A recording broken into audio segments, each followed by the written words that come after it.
Incogniton versus Dolphin. Let's start with Incogniton.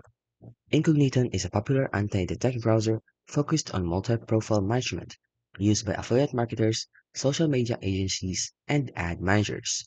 Dolphin Anti, on the other hand, is a Russian-based anti-detect browser designed for affiliate work, automation, and ad traffic, known for speed and bulk profile control.